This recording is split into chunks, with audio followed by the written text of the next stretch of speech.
You have everything you ever said you wanted.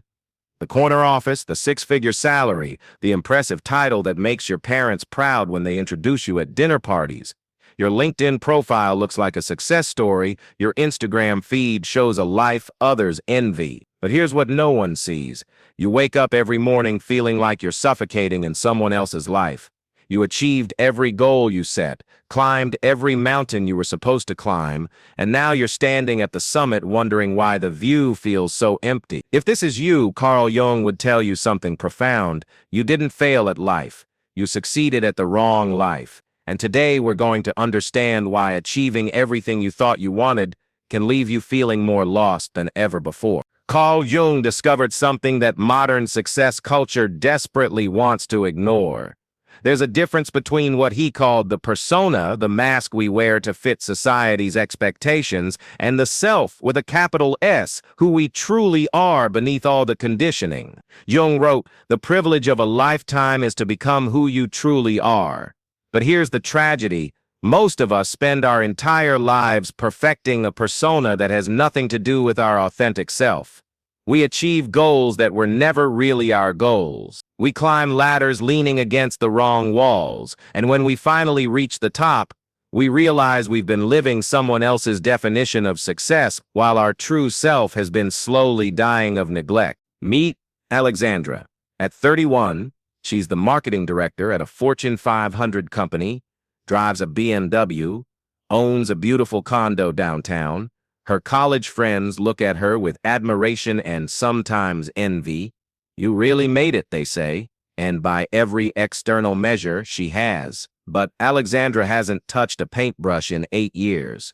She used to be an artist, not just as a hobby, but as a calling that made her feel alive in ways she can barely remember now. She convinced herself that art was impractical, that her parents' advice to choose security over passion was wisdom. She told herself she'd paint again once she was established. But establishment, she's learning, is a moving target. Each promotion promised fulfillment, but delivered only more responsibility. Each salary increase bought comfort, but not contentment. Now she sits in her corner office, successful by every metric that matters to everyone else, and feels like she's drowning in achievements that belong to someone else. The emptiness Alexandra feels isn't depression in the clinical sense. It's what Jung called spiritual starvation. From childhood, she'd been programmed with a very specific definition of success, stability, prestige, financial security. Her parents, who'd struggled financially, projected their fears onto her dreams. "Artists don't make money," her father would say when he found her sketching. "You need something to fall back on," her mother would add, as if creativity was inevitably followed by catastrophe. So Alexandra learned to be practical. She chose business over art, security over passion, approval over authenticity. But here's what no one told her.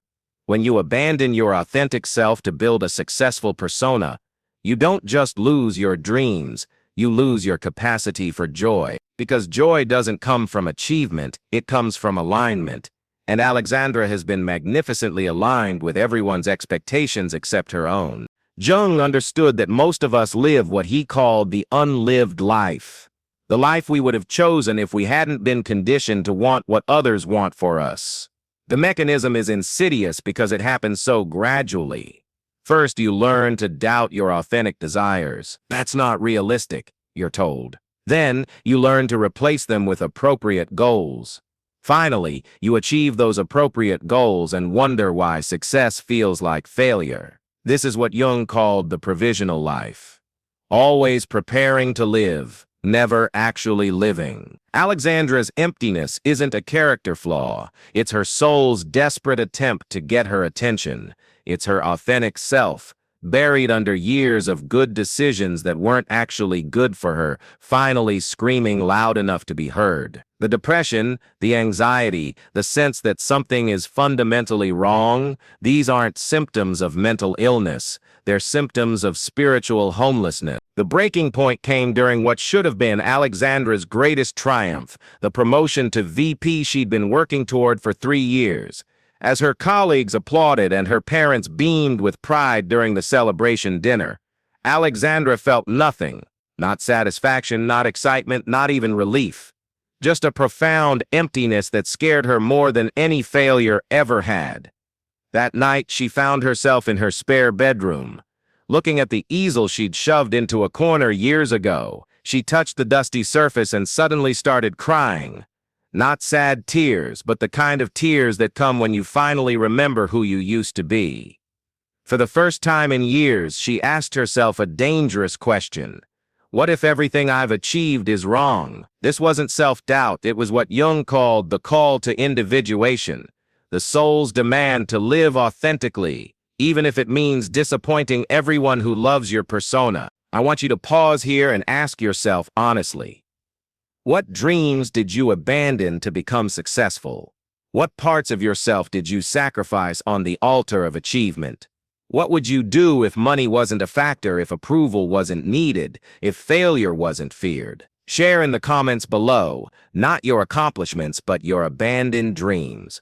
Your authentic calling might be exactly what someone else needs courage to pursue. Because sometimes the most radical thing you can do is admit that you've been living the wrong life magnificently. Jung's path to healing wasn't about abandoning everything you've built. It was about integration. Alexandra didn't quit her job the next day. She began what Jung called the work of individuation. She started small, painting for an hour each morning before work. She noticed how alive she felt with a brush in her hand, how time seemed to stop, how problems that felt overwhelming in the boardroom became manageable when her hands were covered in paint. Slowly, she began bringing her authentic self into her professional life. She volunteered to lead the creative strategy sessions, pitched campaigns that felt inspired rather than just strategic. She discovered that authenticity didn't make her less professional, it made her irreplaceable. Because when you stop performing and start being, you access a kind of power that can't be replicated or replaced.